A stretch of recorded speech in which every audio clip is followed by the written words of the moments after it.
मुगल साम्राज्य के पतन के कारणों को देख लेते हैं कि कौन कौन से मुगल साम्राज्य के पतन के कारण रहे। देखते हैं औरंगजेब की असहिष्णुता की नीति या औरंगजेब की भूमिका। तो औरंगजेब ने जब शासन करना प्रारंभ किया तो शरा और शरीयत के आधार पर शासन प्रारंभ किया। इससे हिंदू जनसामान्य या जाटों, सतनामियों, छत्रसाल इन लोगों ने विद्रोह किए और औरंगजेब को शासन में परेशानी हुई। यह एक बड़ा कारण भी माना जाता है।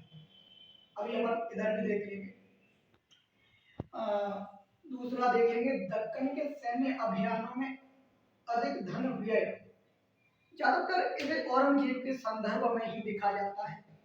अदूरदर्शी नीति के परिणाम स्वरूप दक्कन के क्षेत्रों पर प्रत्यक्ष नियंत्रण करने का प्रयास किया। यानी कि औरंगजेब ने जितने विद्रोह हुए इसके शासनकाल में, उसमें अधिकतर विद्रोह दक्षिण में ही हुए और दक्षिण के अभियानों में अधिक धन व्यय हो गया। यह भी एक मुगल साम्राज्य के पतन का कारण माना जाता है। जमींदारी व्यवस्था का संकट। इतिहासकार सतीश चंद्र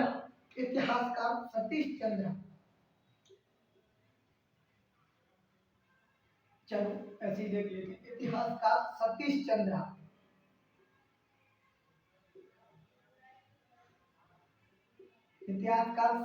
चंद्र जमींदारी व्यवस्था को मुगल साम्राज्य के पतन का एक अध्याय मानते हैं। स्थिर केंद्रीय प्रशासन का अभाव, यानी कि जब मुगल शासक जो शक्तिशाली नहीं थे, उसके बाद केंद्रीय जो प्रशासन था स्थिर न रहा, यह भी एक मुगल साम्राज्य के पतन का कारण है। कृषि का संकट। इतिहासकार इरफान हबीब कृषि के संकट को मुगल साम्राज्य के पतन का कारण बताते हैं। इरफान हबीब।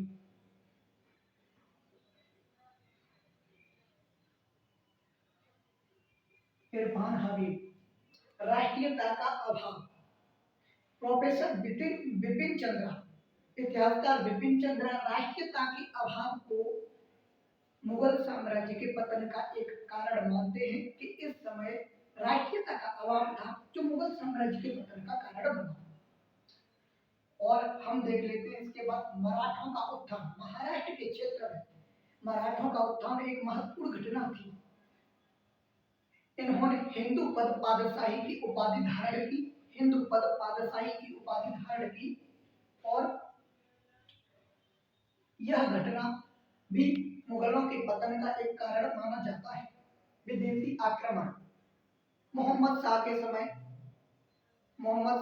समय आक्रमण हुए। इसके बाद अहमद शाह के समय विदेशी आक्रमण हुए। मोहम्मद शाह के समय ईरान के नेपोलियन नादिर शाह ने आक्रमण किए।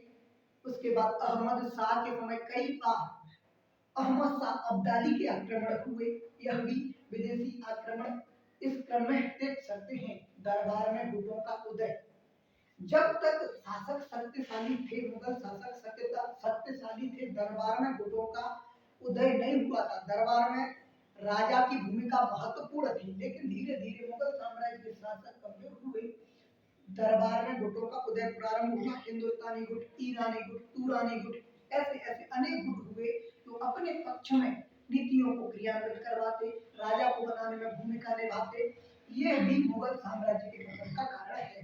एक महत्वपूर्ण कारण, इसे अभी थोड़ी देर में देखेंगे। अविकसित प्रौद्योगिकी और वैज्ञानिक पिछड़ापन। मुगल साम्राज्य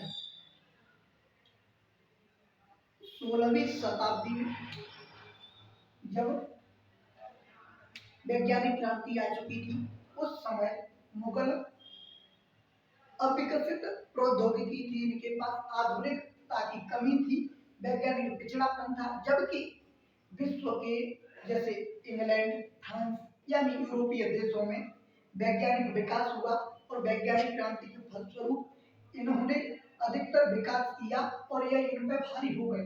नौसेना, सैनिक दुर्बलता, नौसैनिक शक्ति मुगलों की बहुत ही कमजोर थी। यह भी मुगल साम्राज्य के पतन का कारण रहा। सैनिक दुर्बलता। समय के साथ विश्व में एक महत्वपूर्ण छवि और शक्तिशाली साम्राज्य की भूमिका रखने वाला मुगल साम्राज्य शासक और उनके अभाव में उनकी सैनिक दुर्बलता प्रकट हुई और यह